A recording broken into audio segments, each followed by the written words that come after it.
ഫെബ്രുവരി മാസം 12-ാം തീയതി ക്രിസ്തു വർഷം 2025 പാലാരിവട്ടം ബൈബിൾ ചർച്ച് മലയാളം കൂട്ടായ്മയിൽ നിന്ന് ബൈബിൾ പഠനവുമായി ദൈവകൃപയാൽ ഒരിക്കൽ കൂടി വിൻസെൻ്റ് തോമസ്.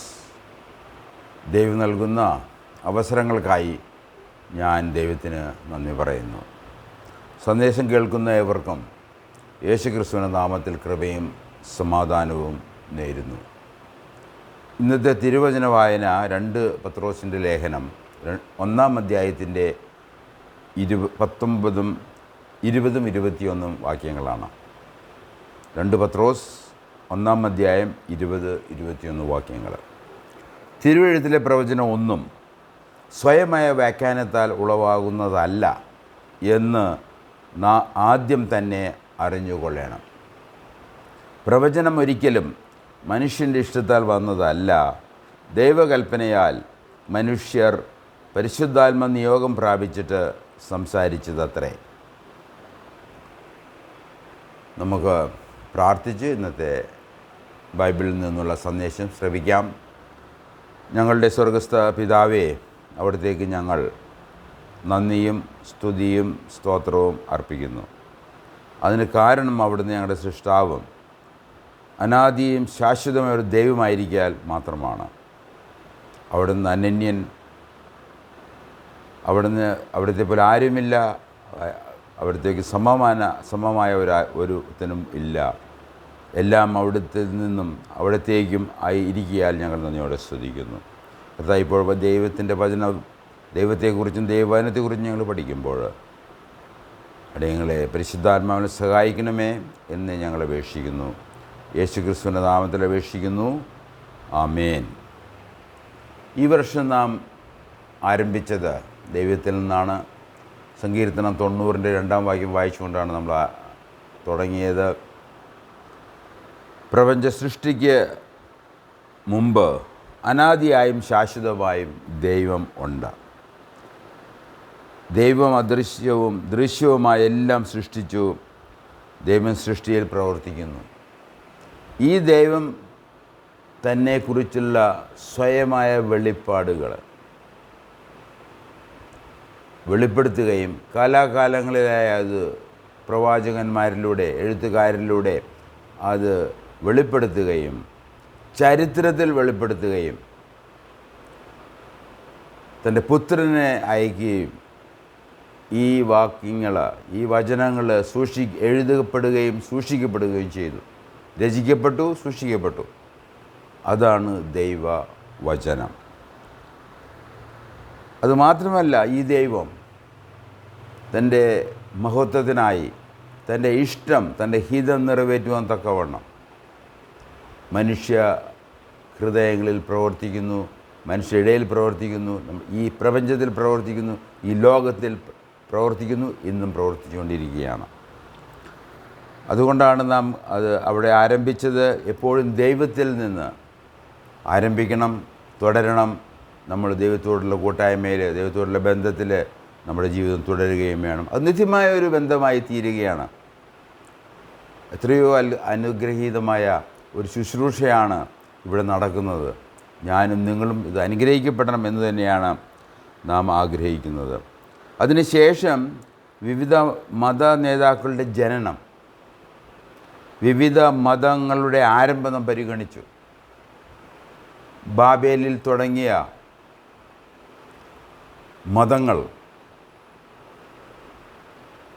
അത് പിൽക്കാലങ്ങളിൽ അത് പല വ്യക്തികളിലൂടെയും പുതിയ മതങ്ങൾ രചിക്കപ്പെടുകയാണുണ്ടായത്. അതിനോട് ബന്ധപ്പെട്ട് അവരുടെ മതഗ്രന്ഥങ്ങളും അങ്ങനെ ഈ ലോകം സാക്ഷാൽ ദൈവത്തിൽ നിന്നും ദൈവവചനത്തിൽ നിന്നും മാറിപ്പോയി അതിലേക്ക് തിരിച്ചു കൊണ്ടുവരിക എന്ന ഒരു ശുശ്രൂഷയാണ് പാലാരിവട്ടം ബൈബിൾ ചർച്ച് മലയാളം കൂട്ടായ്മയിൽ നിന്ന് ഞങ്ങൾ ആഗ്രഹിക്കുന്നതും അതിനുവേണ്ടി ഞങ്ങൾ പ്രാർത്ഥിക്കുകയും ചെയ്യുന്നത്. നമുക്കറിയാം, ബാബേലിന് ശേഷം ഏകദേശം BC 700-ൽ വിവിധ മതങ്ങൾ സ്ഥാപിതമായി. ബാബേലിലെ സംഭവങ്ങളെ സംബന്ധിച്ച് അലക്സാണ്ടർ കൈപ്പർ എന്ന് പറയുന്ന, എൻ്റെ ഓർമ്മ ശരിയാണെങ്കിൽ, 2 ബാബിലോൺസ് എന്ന് പറഞ്ഞൊരു പുസ്തകമുണ്ട്. അത് വായിച്ചു കഴിഞ്ഞാൽ ഈ ബാബേലിൽ നിന്ന് തുടങ്ങിയ മതങ്ങൾ, അതിൻ്റെ വ്യാപ്തിയും അതിൻ്റെ ഉപദേശങ്ങളും നമുക്ക് മനസ്സിലാക്കാൻ കഴിയും. ഇത് ചരിത്ര വസ്തുതകളാണ്. എന്നാൽ BC 700 വിവിധ മത പണ്ഡിതന്മാർ ജനിക്കുകയും വിവിധ മതങ്ങൾ, ഏകദേശം 9 മതങ്ങൾ ആ കാലഘട്ടത്തിൽ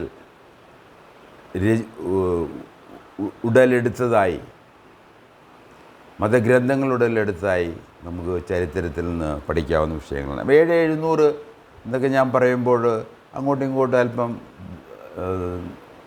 വർഷങ്ങൾ മാറിയാലും അത് വിഷയമല്ല. ഒരു പൊതുവേ ഉള്ളൊരു ധാരണ നിങ്ങൾക്ക് ലഭിക്കാനാണ് ഇപ്രകാരം ഞാൻ അത് പറയുന്നത്. എന്നാൽ വളരെ ശ്രദ്ധേയമായൊരു കാര്യം, 586 BC എന്ന് വച്ചാൽ ഏകദേശം 600-ാം നൂറ്റാണ്ടിൽ കർത്താവ് യേശുക്രിസ്തു ജനനത്തിന് മുമ്പ്, മരണത്തിന് മുമ്പ്, BCയിൽ, ബിഫോർ ക്രൈസ്റ്റ്, ഏകദേശം 600-ാം ആണ്ടിലാണ് നബൂക്കദ്നസറിൻ്റെ സാമ്രാജ്യം ഇസ്രായേലിനെ ആക്രമിച്ച് അവരെ പ്രവാസത്തിലേക്ക് കൊണ്ടുപോയത്. ആ സമയത്താണ്, ആ പ്രവാസം ഏകദേശം 70 വർഷമായിരുന്നു. ആ കാലഘട്ടങ്ങളിൽ എന്ന് പറഞ്ഞാൽ ദൈവത്തിൻ്റെ വചനമറിയാവുന്ന ദൈവമക്കളെ ലോകം ബാബിലോണിലേക്കും ആ പ്രാന്തപ്രദേശങ്ങളിലേക്കും അയച്ചപ്പോൾ ആ ഭാഗങ്ങളിൽ ഒരുപാട് മതങ്ങൾ ഉണ്ടായി എന്നുള്ളത് വളരെ ശ്രദ്ധേയമായ ഒരു വിഷയമാണ്.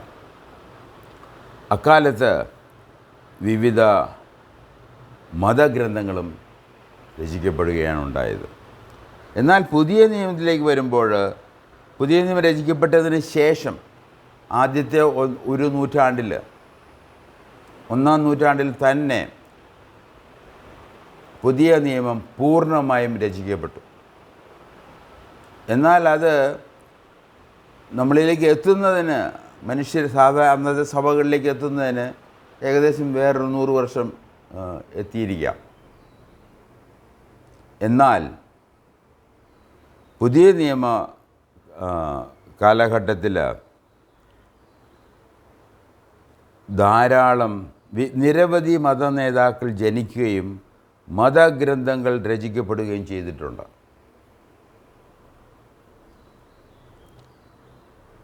അതുകൊണ്ട് ആയതിനാൽ സാക്ഷാൽ ദൈവം ആര്, സാക്ഷാൽ ദൈവവചനം ഏത് എന്നുള്ളത് വ്യക്തിപരമായി നമുക്ക് ബോധ്യമാകേണ്ട വിഷയമാണ്. കാരണം ബാബേൽ മുതൽ AD 700-ന് BC 700-കളിൽ രചിക്കപ്പെട്ട ധാരാളം പുസ്തകങ്ങളും ആ പുസ്തകങ്ങളും പറയുന്ന അനേക ദൈവങ്ങളുമുണ്ട്. ഇതിൽ സാക്ഷാൽ ദൈവം ഏതാണ് ദൈവത്തിൻ്റെ പുസ്തകം എന്നുള്ളത് നാം ആരാഞ്ഞ് കണ്ടുപിടിച്ചേ പറ്റൂ. സാക്ഷാൽ ദൈവം ഏത്, സാക്ഷാൽ ദൈവം ആര്, സാക്ഷാൽ ദൈവവചനം ഏത്? സാക്ഷാൽ ദൈവം വേദപുസ്തകത്തിലെ ദൈവമെന്നും സാക്ഷാൽ ദൈവത്തിൻ്റെ പുസ്തകം ബൈബിൾ എന്നും ഞങ്ങൾ വിശ്വസിക്കുന്നു. അതുകൊണ്ട് ബൈബിൾ ചർച്ച് എന്നുള്ള നാമധേയത്തിൽ ഞങ്ങൾ ഇത് വിശ്വസിക്കുക മാത്രമല്ല, അത് നിങ്ങളിലേക്ക് എത്തിക്കാൻ ശ്രമിക്കുകയാണ്. എന്നാൽ ഇത് സത്യമാണ് എന്ന് പഠനങ്ങളിലൂടെ ഞങ്ങൾക്ക് ബോധ്യമായതിൻ്റെ അടിസ്ഥാനത്തിലാണ് ചെയ്യുന്നത്. ദീർഘവർഷങ്ങളുടെ പഠനത്തിന് ശേഷം ചരിത്രത്തിൽ നിന്നും, വേദപുസ്തകത്തിലെ ചരിത്രത്തിൽ നിന്നും, മറ്റ് മതഗ്രന്ഥങ്ങളിലും മതപന്ഥാതാക്കളെക്കുറിച്ചുള്ള പഠനങ്ങളിൽ നിന്നും എല്ലാം ബൈബിളാണ് ദൈവവചനമെന്നും അതിലെ ദൈവമാണ് സാക്ഷാൽ ദൈവമെന്നും ഞങ്ങൾക്ക് ബോധ്യമായതുകൊണ്ട് ഞങ്ങൾ അത് വിശ്വസിക്കുകയും അത് ഞങ്ങൾ പ്രമാണിക്കുകയും ചെയ്യുകയാണ്. അത് പ്രസംഗിക്കാൻ ഞങ്ങൾ ആഗ്രഹിക്കുകയാണ്. ഈ പ്രമാണം സ്ഥാപിപ്പാൻ ഈ ദൈവമാണ് സാക്ഷാൽ ദൈവമെന്നും ബൈബിളാണ് ദൈവത്തിൻ്റെ വചനമെന്നും നമുക്ക് സ്ഥാപിക്കാൻ തക്കവണ്ണം 2 തിമോത്തി 3:16-17 കഴിഞ്ഞ ആഴ്ചയിൽ നമ്മൾ വായിച്ചു. എല്ലാ തിരുവെഴുത്തും ദൈവശ്വാസീയമാണ്.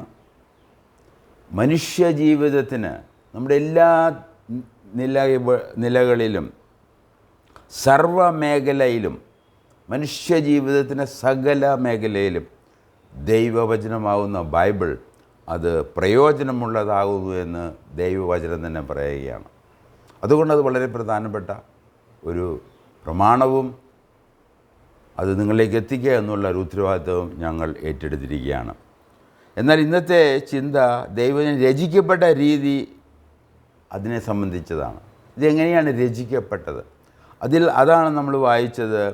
തിരുവെഴുത്തിലെ പ്രവചനം ഒന്നും സ്വയമായ വ്യാഖ്യാനത്താൽ ഉളവാകുന്നതല്ല എന്ന് ആദ്യം തന്നെ അറിഞ്ഞുകൊള്ളണം.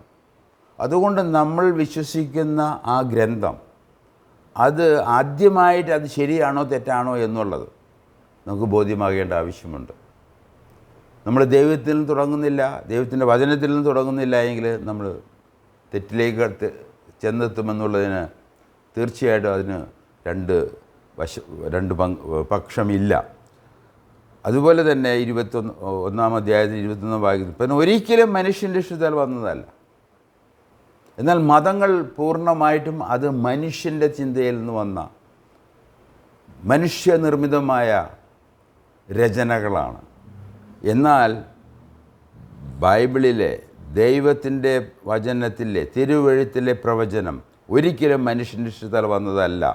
ദൈവകൽപ്പനയാൽ മനുഷ്യർ പരിശുദ്ധാത്മ നിയോഗം പ്രാപിച്ച് സംസാരിച്ചതത്രേ. ആ സംസാരിച്ച വിഷയങ്ങൾ ദൈവം ഉദ്ദേശിച്ച രീതിയിൽ അത് രചിക്കപ്പെടുകയും സൂക്ഷിക്കപ്പെടുകയും ചെയ്തു. അതാണ് ബൈബിൾ. എന്നാൽ ഈ പ്രഖ്യാപനം വരുന്നതിന് മുമ്പ് 20-21 വാക്യത്തിൽ പറയുന്നതിന് മുമ്പ് പത്രോസ് അപ്പോസ്തലൻ ഇതിനൊരു മുഖവരെയും ചില കാര്യങ്ങൾ പറഞ്ഞതിന് ശേഷമാണ് ദൈവവചനത്തിൻ്റെ പ്രാധാന്യത്തെക്കുറിച്ച് പറയുന്നത്. നമ്മൾ 2 പത്രോസിൻ്റെ 1-ാം ലേഖനം പരിശോധിച്ചാൽ അത് ആരംഭിക്കുന്നത് ഇപ്രകാരമാണ്: യേശുക്രിസ്തുവിൻ്റെ ദാസനോ അപ്പോസ്തലനുമായ ശിമോൻ പത്രോസ്, നമ്മുടെ ദൈവത്തിൻ്റെയും രക്ഷിതാവായ യേശുക്രിസ്തുവിൻ്റെയും നീതിയാൽ ഞങ്ങൾക്ക് ലഭിച്ചതുപോലെ അതേ വിലയേറിയ വിശ്വാസം ലഭിച്ചവർക്ക് എഴുതുന്നത്. അപ്പോൾ എഴുത്തുകാരൻ ആരാണ്? അത് ശിമോൻ പത്രോസാണ്. യേശുക്രിസ്തുവിൻ്റെ ദാസനാണ്, യേശുക്രിസ്തുവിൻ്റെ അപ്പോസ്തലനാണ്. യേശുക്രിസ്തു അയച്ച ആളാണ് പത്രോസ്. അതുകൊണ്ട് ഇതിൻ്റെ ഗൗരവം നമ്മൾ മനസ്സിലാക്കണം. അത് ആർക്ക് എഴുതി എന്ന് ചോദിച്ചു കഴിഞ്ഞാൽ ഈ അപ്പോസ്തലനായ ശിമയോനും അതുപോലുള്ള അപ്പോസ്തലന്മാർക്കും ലഭിച്ചതുപോലെ വിശ്വാസം ലഭിച്ചവർ, അതുകൊണ്ട് വിശ്വാസികൾക്ക് എഴുതിയ ലേഖനമാണ്. ഈ വേദപുസ്തകത്തിലും ഈ അപ്പോസ്തലന്മാരുടെ ദൈവത്തിലും അപ്പോസ്തലന്മാർ പറഞ്ഞ ദൈവവചനത്തിലും വിശ്വസിച്ചവരാണ്. അവർക്ക് വേണ്ടി എഴുതപ്പെട്ട ലേഖനമാണ് 2 പത്രോസ് ലേഖനം.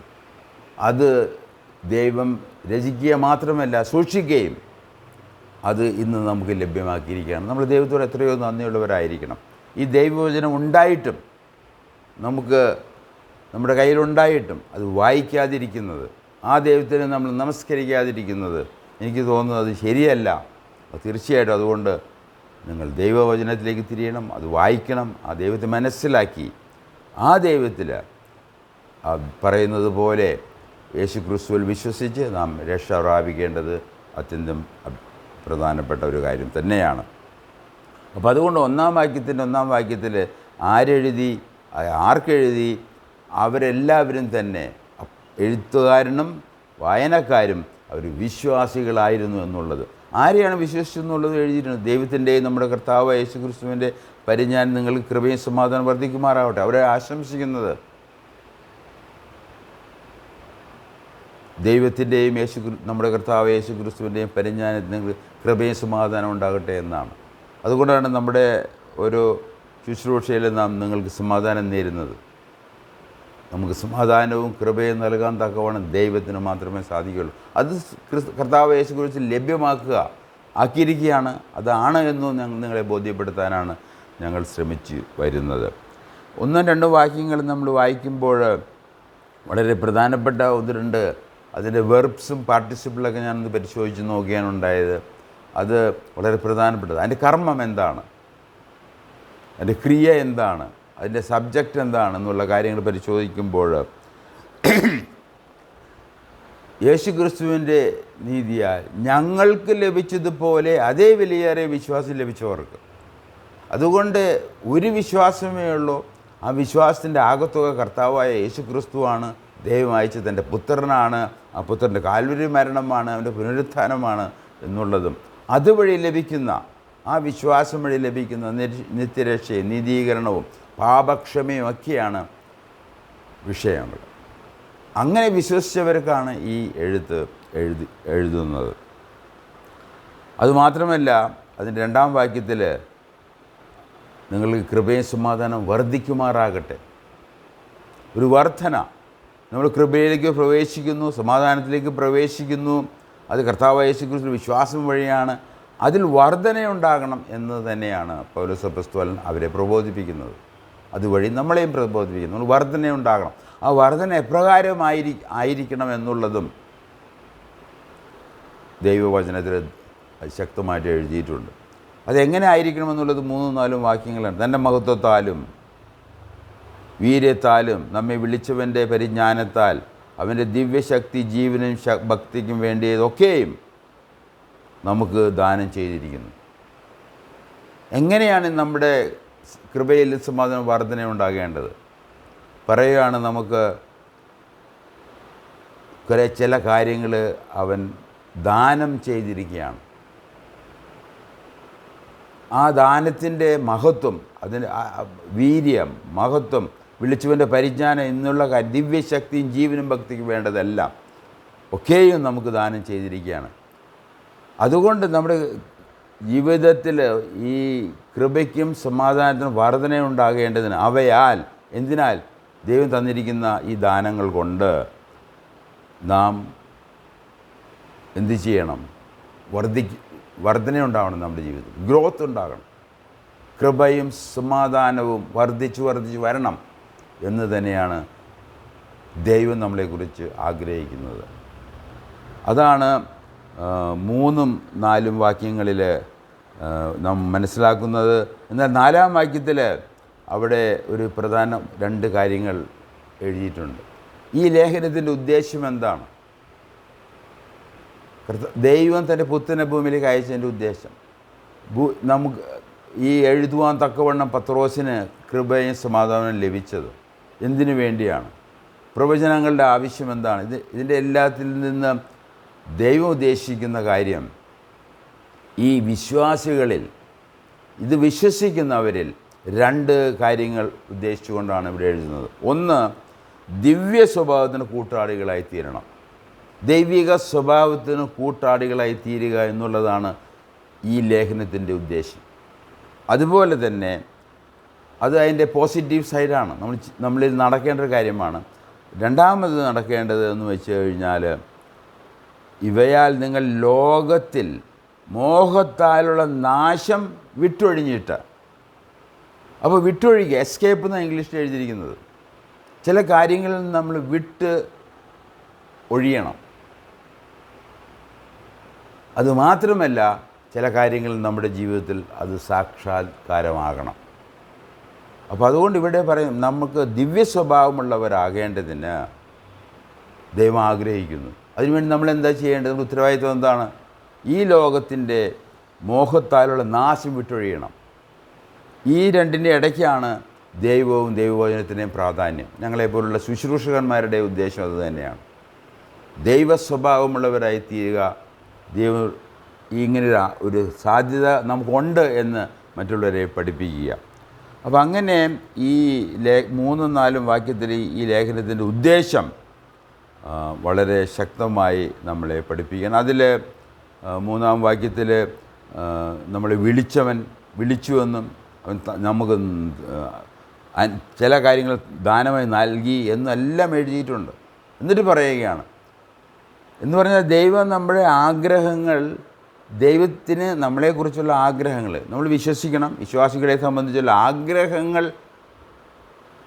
എന്താണ് എന്ന് ദൈവം വെളിപ്പെടുത്തുക മാത്രമല്ല, അതിന് വേണ്ട സാമഗ്രികളും നമുക്ക് നൽകുകയാണ്. നിങ്ങൾ ദൈവ സ്വഭാവമുള്ളവരായി തീരണം. ഇവിടെ പറഞ്ഞിരിക്കുന്നത് നിങ്ങൾ ദിവ്യ സ്വഭാവത്തിന് കൂട്ടികളായിരിക്കണമെന്നാണ്. ദൈവത്തിൻ്റെ സ്വഭാവത്തിന് കൂട്ടാളികളാകണം. അത് എങ്ങനെ സംഭവിക്കും? ഒന്ന്, ഈ ലോകത്തിൻ്റെ നാശം, മോഹത്താലുള്ള നാശം വിട്ടൊഴിയണം. അതുമാത്രമല്ല, ഈ വാഗ്ദാനങ്ങൾ, ദൈവത്തിൻ്റെ വാഗ്ദാനങ്ങൾ, ദൈവം തൻ്റെ പുത്രരിൽ ചെയ്ത കാൽവരി ക്രൂശിൽ ചെയ്ത കാര്യങ്ങളുടെ ആ ഫലം, അതുകൊണ്ടാണ് നാം ഈ ദിവ്യ സ്വഭാവമുള്ളവരായി തീരേണ്ടത്. അതാണ് നമ്മൾ 1 മുതൽ 4 വരെയുള്ള വാക്യങ്ങൾ വായിക്കുന്നതും 5 തൊട്ട് 11 വരെ വാക്യങ്ങൾ വായിച്ചാൽ നമ്മൾ ഉത്സാഹമുള്ളവരായിരിക്കാൻ ദൈവം പ്രബോധിപ്പിക്കുകയാണ്. നമ്മൾ ഉത്സാഹമുള്ളവരായിരിക്കണം. അതാണ് 5 മുതലുള്ള വാക്യങ്ങളിൽ നാം കാണുന്നത്. അതുനിമിത്തം തന്നെ നിങ്ങൾ സകല ഉത്സാഹവും കഴിച്ച് നിങ്ങളുടെ വിശ്വാസത്തോട് വീര്യവും, വീര്യത്തോട് പരിജ്ഞാനവും, പരിജ്ഞാനത്തോട് ഇന്ദ്രിയജയവും, ഇന്ദ്രിയജയത്തോട് സ്ഥിരതയും, സ്ഥിരതയോട് ഭക്തിയും, ഭക്തിയോട് സഹോദരപ്രീതിയും, സഹോദരപ്രീതിയോട് സ്നേഹവും കൂട്ടിക്കൊള്ളുവിൻ. ഇവ നിങ്ങൾക്കുണ്ടായി വർദ്ധിക്കുന്നു എങ്കിൽ നിങ്ങൾ നമ്മുടെ കർത്താവായ യേശു ക്രിസ്തുവിൻ്റെ പരിജ്ഞാനം സംബന്ധിച്ച് ഉത്സാഹമില്ലാത്തവരും നിഷ്ഫലരും ആയിരിക്കുകയില്ല. അതുകൊണ്ട് ദൈവം പിന്നെ ആഗ്രഹിക്കുന്നത് നമ്മൾ എന്താണ്? ഉത്സാഹമുള്ളവരായിരിക്കണം, ഫലം കായ്ക്കുന്നവരായിരിക്കണം, പരിജ്ഞാനമുള്ളവരായിരിക്കണം. ആരെ സംബന്ധിച്ച്? യേശു ക്രിസ്തുവിനെ സംബന്ധിച്ച്. ഇതൊക്കെ ദൈവത്തിൻ്റെ ആഗ്രഹങ്ങളാണ്. അതിനു വേണ്ടിയുള്ള ഏറ്റവും പ്രധാനപ്പെട്ട ഉപാധിയാണ് ദൈവവചനം. ഇതാണ് നമുക്ക് ദൈവം ഉദ്ദേശിക്കുന്ന രീതിയിലേക്ക് മാറ്റപ്പെടുവാൻ നമുക്ക് ദൈവം തന്നിരിക്കുന്നത്. അങ്ങനെ 5 മുതൽ 11 വരെയുള്ള വാക്യങ്ങളിൽ നമുക്ക് ഉത്സാഹത്തെക്കുറിച്ച് പറയുകയാണ്. 12 തൊട്ട് 15 വരെയുള്ള വാക്യങ്ങൾ വായിച്ചാൽ ദൈവവചനം പഠിപ്പിക്കുകയും ഓർമ്മിപ്പിക്കുകയും വേണം. ഞങ്ങൾ ചെയ്യുന്ന ശുശ്രൂഷ അതെയാണ്. അതുകൊണ്ടാണ് പലപ്പോഴും ഈ വർഷം ആദ്യത്തെ മെസ്സേജ് സന്ദേശം എന്തായിരുന്നു, രണ്ടാമത്തേത്, മൂന്നാമത് വീണ്ടും ഒരു ഓർമ്മിപ്പിക്കൽ. അപ്പോൾ പഠിപ്പിക്കുക, ഓർമ്മിപ്പിക്കുക, ഇതാണ് ഞങ്ങളുടെ ശുശ്രൂഷ. ദൈവവചനം, ദൈവം ആരെന്ന് പഠിപ്പിക്കുക, ഇടയ്ക്കിടയ്ക്ക് ഓർപ്പിക്കുക. അതുമാത്രമല്ല, നമുക്ക് നമ്മുടെ കർത്തൃമേശയെ സംബന്ധിച്ചും സ്നാനത്തെ സംബന്ധിച്ചും കൂടെ ചില ശുശ്രൂഷകളിലൂടെയും നമുക്ക് അത് ഓർക്കണം എന്ന് തന്നെയാണ് ദൈവം നമ്മളോട് പറഞ്ഞിരിക്കുന്നത്. അപ്പം അങ്ങനെ 12 മുതൽ 15 വരെയുള്ള വാക്യങ്ങളെ നമ്മൾ വായിക്കുമ്പോൾ, അതുകൊണ്ട് നിങ്ങൾ അറിഞ്ഞവരും ലഭിച്ച സത്യത്തിൽ ഉറച്ചു നിൽക്കുന്നവരും എന്ന് വരികിലും ഇത് നിങ്ങളെ എപ്പോഴും ഓർപ്പിപ്പാൻ ഞാൻ ഒരുങ്ങിയിരിക്കുന്നു. നമ്മളൊരിക്കലും പഠിച്ചു. ഞാൻ പല വിഷയങ്ങൾ കഴിഞ്ഞ ദീർഘ നാളുകളുടെ പഠനം ഞാൻ ചെയ്ത വ്യക്തിയാണ്. എന്നാൽ ഞാൻ തന്നെ അത് മറന്നുപോകും. അതെല്ലാം നമ്മുടെ ബുദ്ധിയിൽ സൂക്ഷിക്കപ്പെടുവാനായിട്ട് ഓർമ്മിപ്പിക്കേണ്ട ആവശ്യമുണ്ട്. അതുകൊണ്ടാണ് ബൈബിൾ പഠനവും ബൈബിളിൻ്റെ ഉപദേശങ്ങളും നാം സ്ഥിരമായിട്ട് നമ്മൾ വീണ്ടും വീണ്ടും വീണ്ടും എന്ന് പറഞ്ഞാൽ മറക്കാൻ പറ്റാത്ത രീതിയിൽ ഓർക്കുവാൻ തക്കവണ്ണം നാം അത് പഠിക്കേണ്ടത് ആവശ്യമാണ്. 13-ാം വാക്യത്തിൽ പറയുകയാണ്, നമ്മുടെ കർത്താവായ യേശു ക്രിസ്തു എനിക്ക് അറിവ് തന്നതുപോലെ എൻ്റെ കൂടാരം പൊളിഞ്ഞ് പോകുവാൻ അടുത്തിരിക്കുന്നു എന്ന് ഞാൻ അറിഞ്ഞിരിക്കയാൽ. പത്രോസിൻ്റെ മരണത്തെ സംബന്ധിച്ച് കർത്താവ് യേശു ക്രിസ്തു തന്നെ പത്രോസിനോട് പറഞ്ഞിട്ടുണ്ട്. അതാണ് ഇവിടെ കോട്ട് ചെയ്യുന്നത് 13-ാം വാക്യത്തിൽ. ഞാൻ ഈ കൂടാരത്തിലിരിക്കുന്നിടത്തോളം നിങ്ങളെ ഓർപ്പിച്ചുണർത്തുക യുക്തം എന്ന് വിചാരിക്കുന്നു. അതാണ് ശുശ്രൂഷകന്മാരെ സംബന്ധിച്ച പ്രധാനപ്പെട്ട. സത്യസന്ധമായി പഠിക്കുക, കേൾക്കുന്നവരെ വിശ്വസിക്കാൻ തക്കവണ്ണം ഉത്സാഹിപ്പിക്കുക, അവരെ ഓർമ്മിപ്പിക്കുക. അത് സ്ഥിരമായിട്ട് ചെയ്ത് അങ്ങനെയെങ്കിൽ നമുക്ക് ഈ 2 പത്രോസിൻ്റെ ലേഖനം പറയുന്ന പോലെ നമ്മൾ നിഷ്ഫലരോ നമ്മൾ ഉത്സാഹമൊന്നുമില്ലാത്തവരായിരിക്കുകയില്ല. എന്ന് പറഞ്ഞാൽ ഉത്സാഹമുള്ളവരും ഫലം കായ്ക്കുന്നവരും ആയിരിക്കും എന്നുള്ളത് നിസ്സംശയം നമുക്ക് പറയാവുന്നതാണ്. അതിൻ്റെ 15-ാം വാക്യം ഇപ്രകാരമാണ്: നിങ്ങൾ അത് എൻ്റെ നിര്യാണത്തിൻ്റെ ശേഷം എപ്പോഴും ഓർത്തുകൊള്ളുവാൻ തക്കവണ്ണം ഞാൻ ഉത്സാഹിക്കും എന്ന് പറഞ്ഞാൽ ഈ ശുശ്രൂഷ അപ്പസ്തലനായ പത്രോസ് ചെയ്ത ഈ ശുശ്രൂഷ എഴുതിയ ലേഖനത്തിൻ്റെ അടിസ്ഥാനത്തിൽ നാമും അപ്രകാരം ചെയ്യേണ്ടവർ തന്നെയാണ്. നമ്മൾ പഠിക്കുകയും പഠിപ്പിക്കുകയും ഓർമ്മിപ്പിക്കുകയും ചെയ്യേണ്ടത് ആവശ്യമാണ്.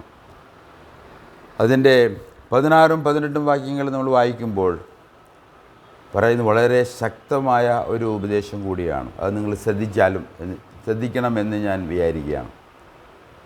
ഇത് ഈ എഴുത്തിൻ്റെ പിന്നിലുള്ള ഒരു ദൈവിക സത്യം എന്ന് വെച്ചാൽ ഈ ദൈവിക സത്യങ്ങൾക്ക് ദൃക്സാക്ഷികളായിരുന്നു അപ്പസ്തലനായ പത്രോസ്. അവൻ അതുകൊണ്ട് 16ആം വാക്യത്തിൽ എഴുതുകയാണ്, ഞങ്ങൾ നമ്മുടെ കർത്താവായ യേശു ക്രിസ്തുവിൻ്റെ ശക്തിയും പ്രത്യക്ഷതയും നിങ്ങളോട് അറിയിച്ചത് നിർമ്മിത കഥകൾ പ്രമാണിച്ചിട്ടല്ല. ഈ മതങ്ങളും സത്യവും തമ്മിലുള്ള വ്യത്യാസം അതാണ്. ക്രൈസ്തവ വിശ്വാസം ചരിത്രത്തിൽ നടന്ന ചരിത്ര സത്യമാണ്. അത് അവിടെ എഴുതി, ഇത് നിർമ്മിത കഥകളെ പ്രമാണിച്ചിട്ടല്ല, അവൻ്റെ മഹിമ കണ്ട സാക്ഷികളായി തീർന്നിട്ടത്രേ. അതുകൊണ്ട് ദൃക്സാക്ഷികളുടെ ഒരു സാക്ഷ്യപത്രമാണ് ദൈവവചനം. അതാണ് അതിൻ്റെ ഗൗരവം. ഞാൻ കണ്ടു, ഞാൻ തൊട്ടു എന്നുള്ള ആ ദൈവിക സത്യങ്ങൾ.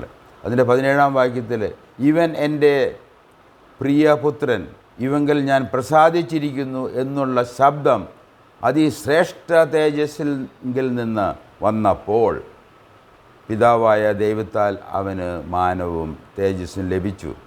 ഞങ്ങൾ അവനോടുകൂടെ വിശുദ്ധ പർവ്വതത്തിൽ ഇരിക്കുമ്പോൾ സ്വർഗത്തിൽ നിന്ന് ഈ ശബ്ദം ഉണ്ടായത് കേട്ടു. ഇത് ദൃക്സാക്ഷികളാണ് ഇവർ, കേട്ട കാര്യങ്ങളാണത്. അല്ലാതെ മതങ്ങളെ പോലെ അവരുടെ മനുഷ്യൻ്റെ മനസ്സിൽ നിന്ന് ഉതിർന്ന അവരുടെ ആലോചനകൾ ചിന്തയിൽ നിന്നും വന്ന ദൈവത്തെ മാറ്റി നിർത്തിക്കൊണ്ട് അവരുടെ ചിന്തകളിൽ നിന്ന് വന്നതാണ് മതങ്ങൾ. എന്നാൽ ഇവിടെ പത്രോസ് പറയുന്നത് ഞങ്ങളിത് കണ്ടു, ഞങ്ങളിത് കേട്ടു, ഞങ്ങളത് ദൃക്സാക്ഷികളാണ്. അതിനുശേഷം അപ്പം അങ്ങനെ 16 മുതൽ 18 വരെയുള്ള വാക്യങ്ങൾ നമ്മൾ വായിക്കുമ്പോൾ നമുക്ക് മനസ്സിലാക്കാൻ കഴിയുന്നത് യേശു ക്രിസ്തുവിൻ്റെ മഹിമ കണ്ട സാക്ഷികൾ, അവരുടെ സാക്ഷ്യപത്രമാണ് ദൈവത്തിൻ്റെ വചനം. അത് നമ്മൾ വിശ്വസിക്കേണ്ടത്, അത് പരിശോധിക്കുകയും വിശ്വസിക്കേണ്ടത് ഒരു ഉത്തരവാദിത്തമായിട്ട് എടുക്കണം. അതുകൊണ്ട് ഏത് പുസ്തകമാണ് ശരി, ഏത് ദൈവമാണ് ശരി എന്നുള്ളത് നമുക്ക് ഉറപ്പ് വരേണ്ട ഒരു വിഷയമാണ്. അതിന് ശേഷമാണ് 19 മുതൽ 21 വരെയുള്ള വാക്യങ്ങൾ. അവിടെ എഴുതിയിരിക്കുകയാണ്, പ്രവാചക വാക്യവും അധികം സ്ഥിരമായിട്ടുണ്ട്. നേരം വെളുക്കുകയും നിങ്ങളുടെ ഹൃദയത്തിൽ ഉദയ നക്ഷത്രം ഉദിക്കുകയും ചെയ്യുവോളം ഇരുണ്ട സ്ഥലത്ത് പ്രകാശിക്കുന്ന വിളക്ക് പോലെ അതിനെ കരുതിക്കൊണ്ടാൽ നന്ന്. ഒരു ഉപദേശം നൽകുകയാണ്. ദൈവവചനത്തിൻ്റെ പഠനവും അതിൽ നിന്ന് കിട്ടുന്ന വെളിച്ചവും എത്രയോ പ്രധാനമാണ്. ഇത് യേശുക്രിസ്തുവിൻ്റെ മഹിമ കണ്ട, അവൻ ദൈവമാണ്, അവൻ രക്ഷിതാവാണ് എന്ന് ഉറച്ചു പറയുന്ന ഒരു പുസ്തകമാണ് 2 പത്രോസിൻ്റെ ലേഖനം. ഇവനാണ് സാക്ഷാൽ ദൈവം മനുഷ്യനായി വന്നതാണ് യേശുക്രിസ്തു. അതുകൊണ്ട് അവിടെ പറയുകയാണ്, പ്രവാചകവാക്യം നമുക്ക് സ്ഥിരമായിട്ടുണ്ട്. ഈ ലോകത്തിൽ ഏറ്റവും സ്ഥിരമായിരിക്കുന്ന ഒന്ന് ദൈവം തന്നെയാണ്. ദൈവം മാറ്റമില്ലാത്ത ദൈവമാണ്.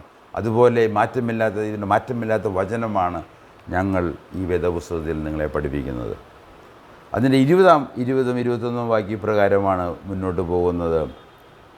തിരുവെഴുത്തിലെ പ്രവചനം ഒന്നും സ്വയമായ വ്യാഖ്യാനത്താൽ ഉളവാകുന്നതല്ല എന്ന് ആദ്യം തന്നെ അറിഞ്ഞുകൊള്ളണം.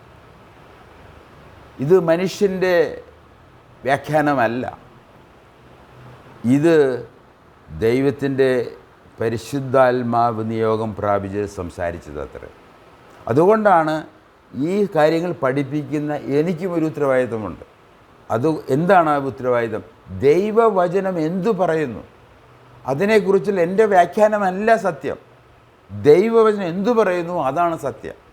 അത് കണ്ടെത്തുകയും അത് പഠിപ്പിക്കുകയും ചെയ്യുക, അത് ഓർമ്മിപ്പിക്കുക എന്നുള്ളതാണ് വളരെ ഉത്തരവാദിത്തമുള്ള ഒരു കാര്യമാണ്. വളരെ വളരെ ഉത്തരവാദിത്തമുള്ള കാര്യങ്ങളാണ്.